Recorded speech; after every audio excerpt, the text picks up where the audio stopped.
The Archaeology of Christmas. Let's see where we go with this. So this is part 2 of 2 lectures for my Tuesday and my Wednesday archaeology classes that I teach throughout the year. And there's 2 weeks of the year that I offer a pre-recorded video for my students on said Tuesday and Wednesday.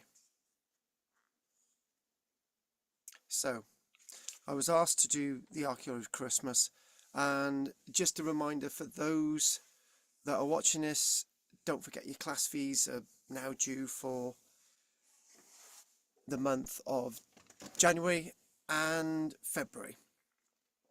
So I've got an image of Stonehenge behind me, and this is one that was taken roughly in about the 1880s.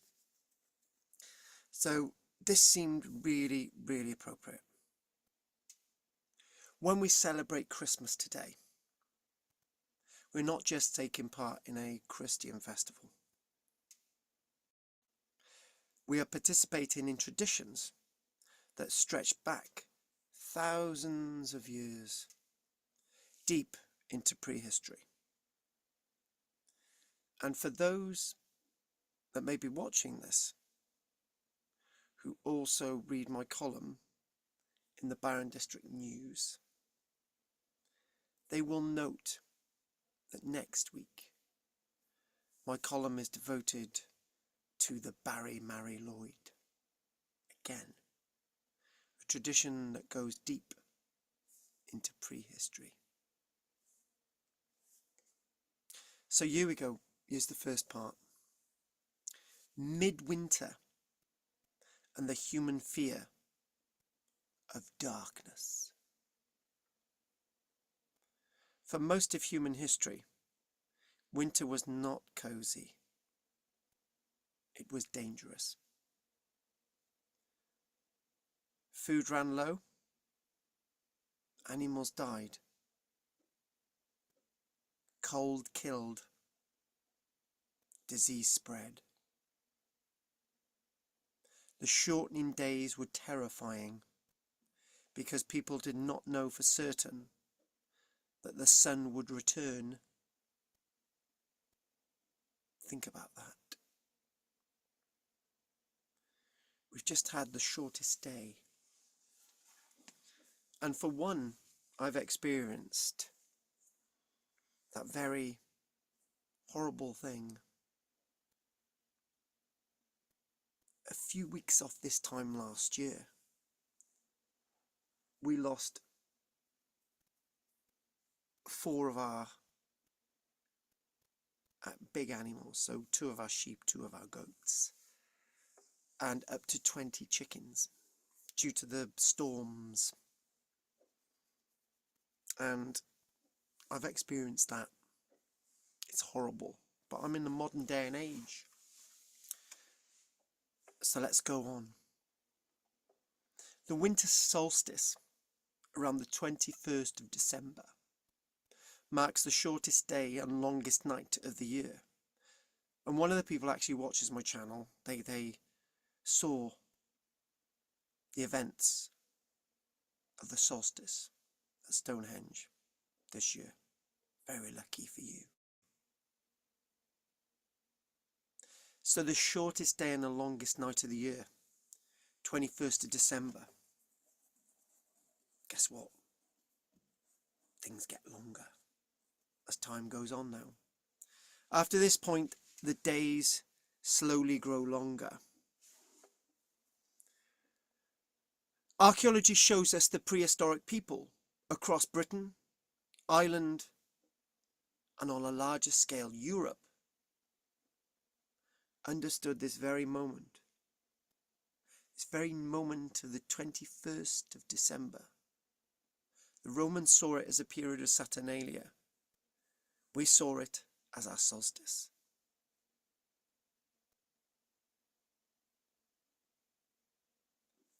Those people in Ireland, Britain and Europe, they watch the sky, they track the sun, and they marked midwinter with ritual, monument building and communal gatherings. And like many people, I'll be seeing family over Christmas. Nothing changes after thousands of years. This was not superstition, it was survival knowledge. Back in the past. You could say it's the same today. Number 2. That's where we've got Stonehenge behind us. Solstice monuments, stone, sun and ceremony. Across the British Isles, we find monuments deliberately aligned with the midwinter sun. Passage tombs, stone circles and ceremonial landscapes were positioned so that on one day of the year, the solstice sunlight would pierce darkness. This tells us something profound. Midwinter mattered enough to us in the past, prehistory, medieval period. But moreover, the deep prehistory, organised labour, move stone, gather communities, and repeat rituals year after year. That sense of connection, which I feel, and I'm sure many of us do as well. These were not casual events. They were moments of reassurance. The sun has returned. Life will continue. The shortest day is over. Long live the longest day in 6 months' time. Back to now, this moment, in the past, in December. Christmas, long before Christianity, was already a season of hope against darkness. 3. Evergreen plants, life that refuses to die. One of the most ancient Christmas traditions is greenery. Holly, ivy, oh, Scots pine. Sorry to interrupt, I love the Scots pine. We're planting Scots pine on our land in West Wales. And yew. Unfortunately, we don't plant yew here because, sheep get sick and cows get sick. But I love yew trees as well. That connection with the past, you know? From an archaeological and anthropological perspective, evergreen plants mattered because they did something remarkable. They stayed alive when everything else died.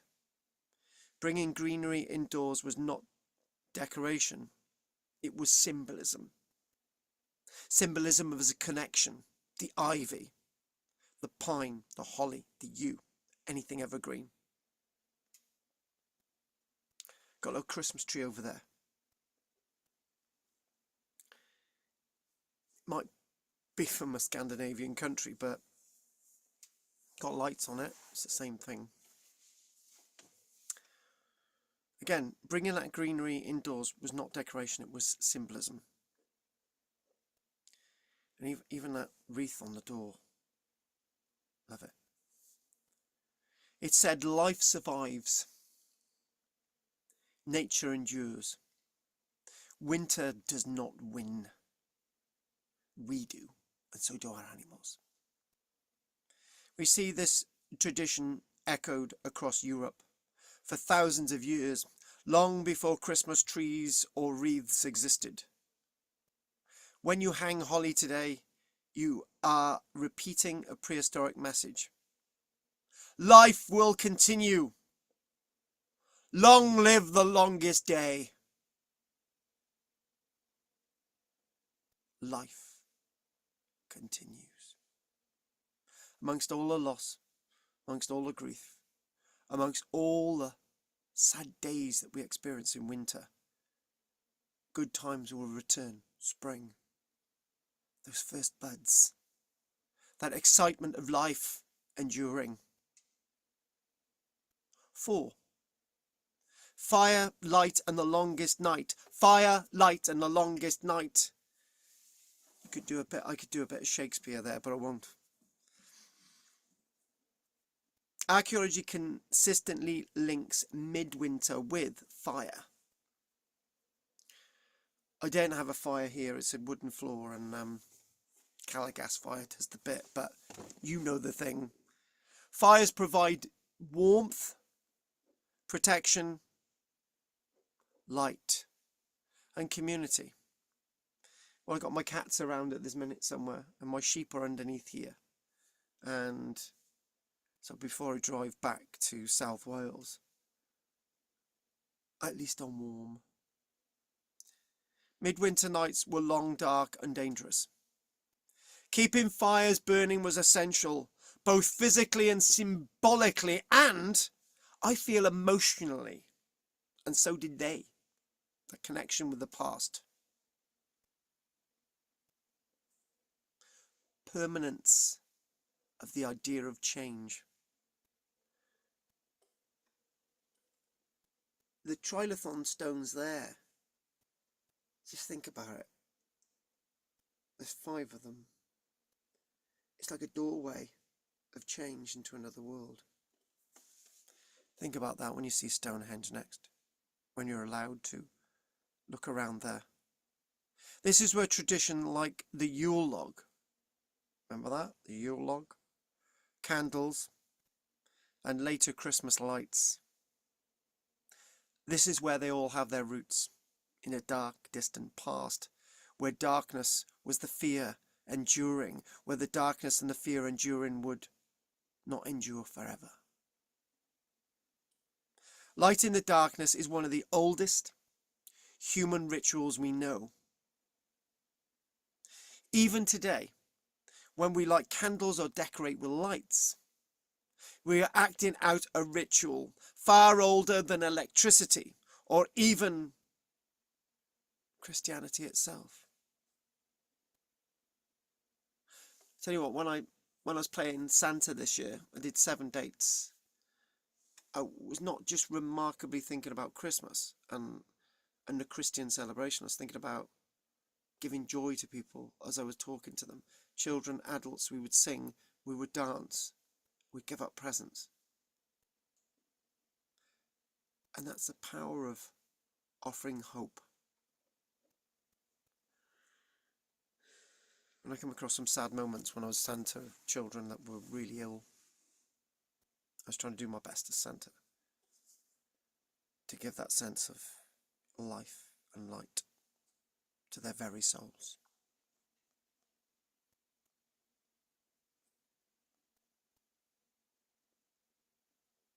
Halfway through. And for those of my students that have been with me all year and watching my videos, I really appreciate that and your support. And it gives hope for me to continue on and keep delivering. So see you all in the new year as well. So we've got another video next week as well. Anyway, 5. Feasting, archaeology on the table. Excavations across Britain and northern Europe show clear evidence of midwinter feasting. Animal bones show mass slaughter at this time of year. Food that could not be kept alive through winter was shared and consumed. Because sooner or later that food may have gone off, or we need to consume it. It needs to be consumed and enjoyed and feasted and community and loved and happied.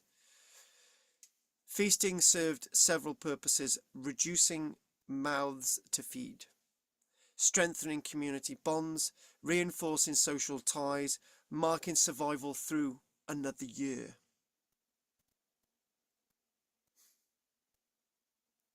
Christmas dinner. is not a modern invention. It is the archaeological descendant of survival feasts.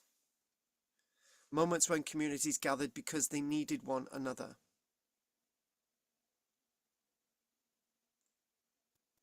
The Roman world and midwinter reversal.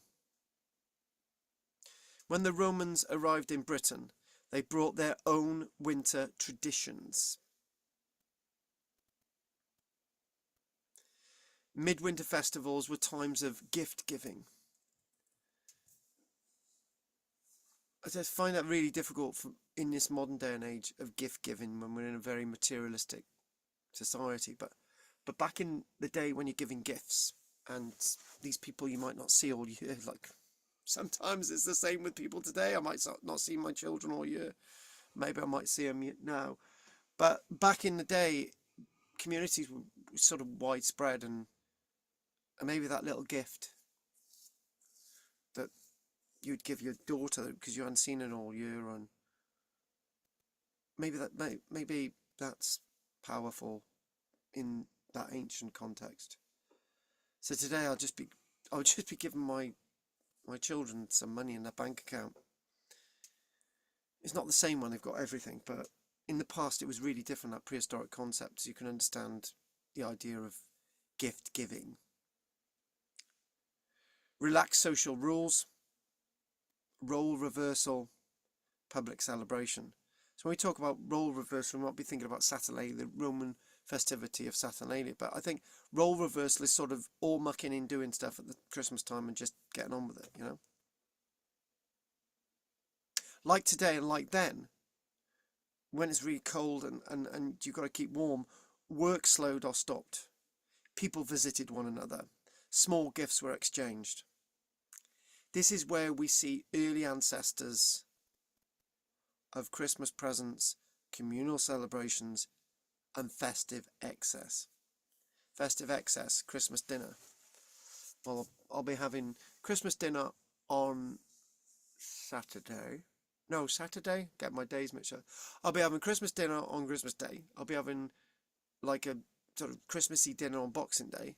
And these are the two biggest meals that I have all year, because I, other than being on a film set where I eat a lot, most of the time I'm not. And in the past, people were like that. It was just a time when you could actually go with excess and just enjoy eating and being with other people and your animals and so on. But some people might be watching this today and thinking, oh, all I've got is my animals. And I think, let me know. I've got 2 animals here, right? And obviously there's Michelle, but she's not here today. And it's just, so when I see her tomorrow, it's just like, sort of similarities, you know? The idea that midwinter deserves joy was deeply ingrained long before Christmas existed.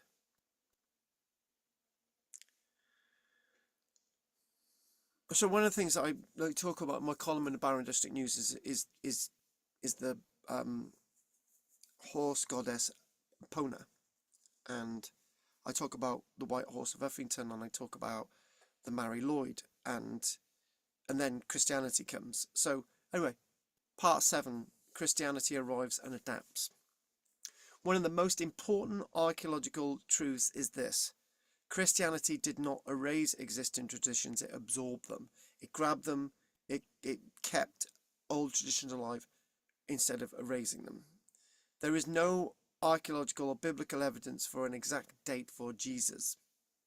I do believe in Jesus Christ myself. I've got, there's my cross. I wear it. So, but, doesn't mean to say I haven't got faith. I've got faith in a person, Jesus Christ. Not necessarily Christianity, but may I add. But anyway, Christmas was placed in midwinter because people were already celebrating at that time. All traditions were reinterpreted.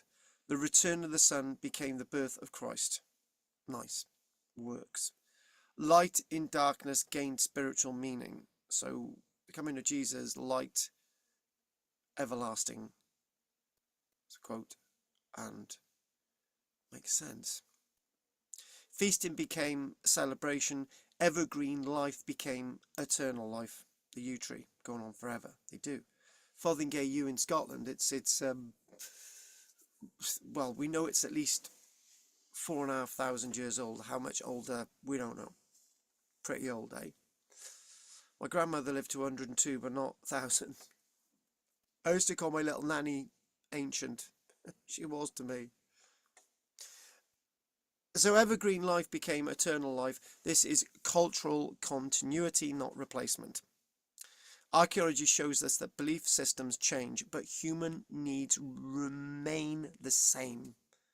So hence the adaptation of pagan beliefs and pre-Christian stuff into Christianity. Right, 8. And I'm glad I've done this way instead of images. It's so much better. I used to do all my lectures in the past without images, but it's so difficult to do that on Zoom without images. But I can get away with that tonight. Medieval Christmas, community and obligation. In medieval Britain, Christmas became a period of extended celebration. It was a time when communities gathered, the poor were fed, alms, communities gathered in churches, cathedrals, monasteries, in homes. If you're a Quaker, you'd just gather in a group, wouldn't you, That's what, it's the house of the Lord, house of connection. Lords had obligations to tenants. So the lords at Christmas time would need to be seen to help their people. Social bonds were reinforced, and I noticed I got a lot of lines on my face now. Look at that. What am I talking about? Let's get on with it. Social bonds were reinforced. Charity at Christmas is not a modern idea. It is rooted in medieval expectations that midwinter survival was a shared responsibility. I've got a responsibility to keep my sheep alive because I got lambs coming, right? I've got a responsibility to keep my sheep, to keep the chickens alive because we need eggs for people in the coming year, and responsibility to keep my turkeys alive because we want little turkeys, So it's responsibility to keep human beings alive, keep them, make sure they're warm and healthy. Again, archaeology and history align. Christmas was about community, not isolation. 9. What archaeology really tells us about Christmas. When we strip away modern consumerism, archaeology reveals something powerful. And what's that? Being an archaeologist, what is that? Christmas is not about dates. Oh God, I tell people that. When I'm teaching archaeologists, it's not about dates. So Christmas is not about dates. Christmas is not about decoration or perfection. Nothing in the past is perfect. And what has survived in the past, from the past, to tell us about this time of year? It is about survival, light, community, and hope. A big cathedral, what's that about? What is a big gathering place like Aveby about if it's not about community? What is it about? About hope. For over 5,000 years, humans have marked this season because it mattered. We mattered, you mattered, our animals mattered, everything mattered. Surviving mattered. Darkness ends. Life returns. And no one survives alone. It's difficult. No one survives alone. Got to remember that. Message from the past. We don't learn from the past, we're doomed to repeat those mistakes. Don't forget those people around, right? If in the past they looked after people, we need to look after people today. I remember I was all alone one Christmas. I just sort of lost everything, my family and so on. It's back in 2007. I was alone and I decided to go out and feed the poor. I went to a hostel and I fed people's meals and it was great. I was not alone and I was helping other people. So that's what we've got to do. We've got to challenge ourselves to make sure we keep going. And 10, we get to the end of this now. Closing, Christmas as living archaeology. That's what we do at Mary Lloyd. And if anyone's interested in helping with our Mary Lloyd, if not for early next year, if not for the end of 2026, let me know. When you light a candle, bring greenery indoors, exchange gifts, or sit down to eat together at Christmas. You are not just celebrating a holiday. So remember, I'll read that again. When you light a candle, bring greenery indoors. So the Christmas tree, the wreath. Exchange those gifts, whatever they are. Even if it's a kiss, a hug, that's a gift. Or sit down to eat together at Christmas. You are not just celebrating a holiday. You are performing rituals older than writing, older than yourself, older than anything you know, older than most monuments, older than Christianity, older than history itself, older than belief itself. And finally, everybody, this is the last thing I would say in a lecture before Christmas. Christmas is just something special, but it's more than that. Christmas is not just something we remember. It is archaeology still alive. Thank you for your support throughout this year. We've got a lecture to deliver before the end of the year, but this is the last one before Christmas. Thank you for your support. And finally, I'll just mention this again. Christmas is not just something we remember. It is archaeology still alive. And Kate will know that archaeology is in the community. The past is a museum all around us. Archaeology keeps the traditions of the past alive. And Christmas is not just something we remember. This is Karl-James Langford, over and out.